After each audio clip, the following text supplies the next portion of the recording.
Happy Thursday. Thank you for joining in with me, taking time out of your day to share with me. Maybe this is your lunchtime. Thank you for showing up for part 2 of Live in Your Imagination. Create your dreams from your imagination.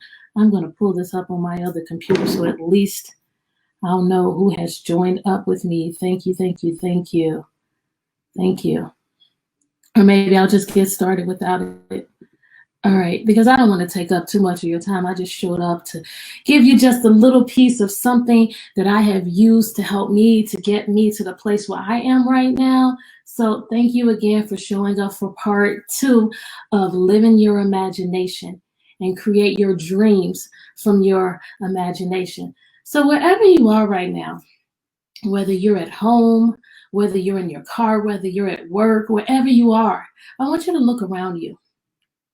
The majority of the things that you see were created from someone's imagination. They were created from someone's dreams that they believed until it became real. There's this guy that I'm reminded of that lived in his imagination. And after he created his dreams, he was living in his imagination. And during that time, he was fired from his job working on the newspaper. He was told that he lacked imagination, and he was told that he had no good ideas. But he didn't allow that to stop him. He did not allow someone else's opinion to become his reality. He continued to live in his imagination. He continued to work on his dreams. And then when he created that dream, that guy, Walt Disney, said, live in your dreams. If you can see it, you can create it. Remember, all of this started with a mouse. And so we've got to be like Walt Disney. We've got to live in our imagination, and we've got to continue to do the things needed, the things necessary to create it. And we've got to be determined not to stop until we get it. And you might say to me, well, Keisha, what do you mean living your imagination? I'm living in my reality right now. And the reality is that I am not being successful in the things that I've committed to myself. I'm not being successful in eating healthy and my fitness goals and keeping a budget. And I don't have time for all that. I've got a job. I've got a family. I've got laundry in the other room right now that I've been folding for over a week, and I haven't even completed that yet. So what do you mean living your imagination? I don't have the money. You don't know my story. You don't know what I've been through. Well, here's what I do know. Henry Ford said, whether you think you can or whether you think you can't, you're right. And so what we've got to do is we've got to work on our minds. I had a goal of growing up, getting married, and starting a family. Anybody else have a goal like that? And I achieved that goal. I got married at 23. I don't know why I did that, because at 23, my mind wasn't even fully developed. I didn't know what I was doing.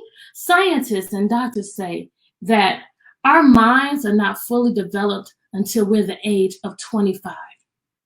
And my ex-husband was just 11 months older than me. So here we are, married with underdeveloped brains, married without a true definition of what a happy and a healthy marriage even look like, married with no true knowledge of who I was. I was 23.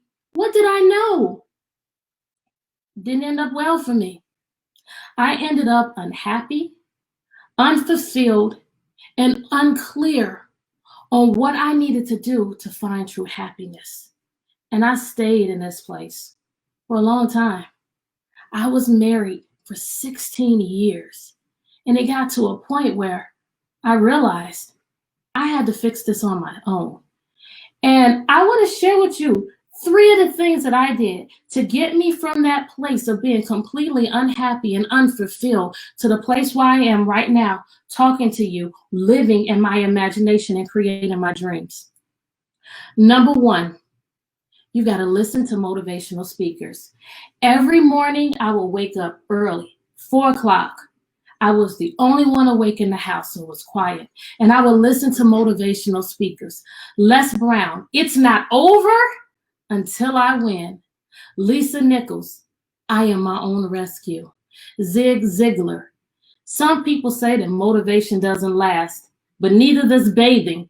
That's why we recommend it daily. So you gotta have the funny ones in there too. You gotta have the funny ones in there. So I would get up early every single morning and listen to these motivational speakers, and I would take notes on the things that they were saying. And then I would listen to them as I was driving to work.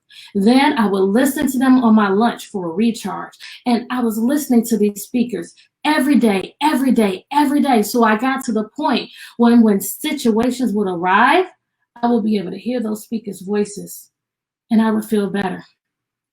Number 2, you've got to focus. You got to focus on your thoughts.